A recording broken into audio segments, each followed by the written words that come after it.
Bonjour, j'ai le plaisir d'accueillir Philippe Araou. Bonjour. Bonjour. Vous êtes le premier vice-président du Conseil supérieur de l'ordre des experts comptables. Alors, vous êtes au contact des entrepreneurs au quotidien. Moi, j'ai envie de vous demander comment ils vont nos entrepreneurs aujourd'hui en France.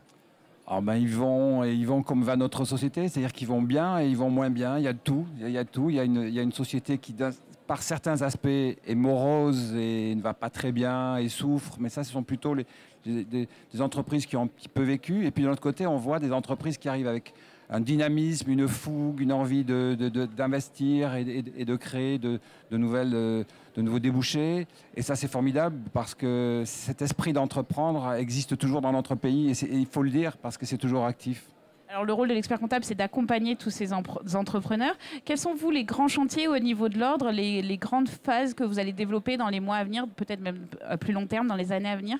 Vous l'avez dit, c'est accompagner sur l'entreprise. Concrètement, est-ce qu'il y a des choses plus concrètes? C'est pas un vain mot, parce que dans ce terme d'expert comptable, il y a un mot qui est terrible, qui nous colle à la peau, c'est le mot de comptable. Et de la comptabilité, le chiffre. Oui, mais comptabilité, on en fait de moins en moins. Notre rôle, c'est vraiment d'accompagner, c'est d'être dans cette dimension de conseil.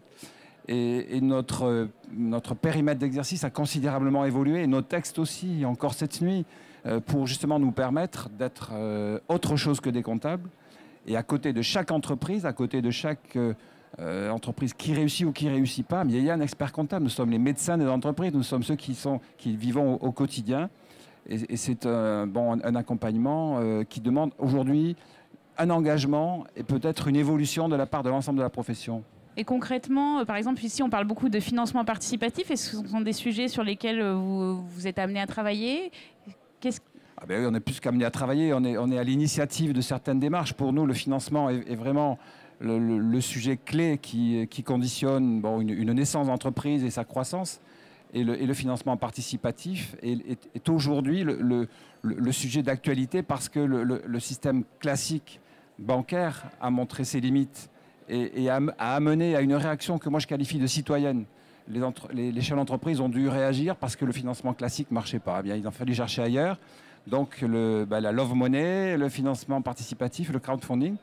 Et nous avons, réussi à faire comprendre qu'un expert comptable à côté d'une entreprise pouvait apporter une sécurité à cette recherche de financement, parce que là, on est dans de l'appel d'offres, dans de l'appel public à l'épargne, de l'appel public à de l'argent, et qu'il faut quelque part une sécurité. Et l'expert comptable est justement cet élément qui va donner une sécurité à cette recherche de financement. Donc oui, nous sommes très engagés. Nous avons une plateforme qui s'appelle Landopolis, que nous avons créée dans le cadre d'une convention et qui aujourd'hui a pris son envol, ça y est. Donc nous sommes présents, nous sommes là. Alors juste pour terminer, plus globalement, qu'est-ce qui manque selon vous aujourd'hui à l'écosystème entrepreneurial en France? Qu'est-ce qu'on pourrait faire de plus? Qu'est-ce que vous aimeriez, vous, si vous aviez un vœu? Alors qu'est-ce qui manque, je vais vous dire, c'est la pêche. La pêche, la patate, on dit dans mon pays, c'est-à-dire créer cet état d'esprit qui fasse que l'on ait confiance et qu'on soit dans un climat propice à de l'entrepreneuriat. Le système, il est ce qu'il est. Bon, évidemment, si on réduit les charges, si on réduit les impôts, tout le monde sera content, sauf nos élus de la République. Mais dans ce cadre-là, qui est un cadre lourd, il faut le dire, il y a quand même des entreprises qui réussissent. Alors pourquoi elles réussissent? Qu'est-ce qui fait qu'une entreprise peut réussir alors que notre ne réussirait pas?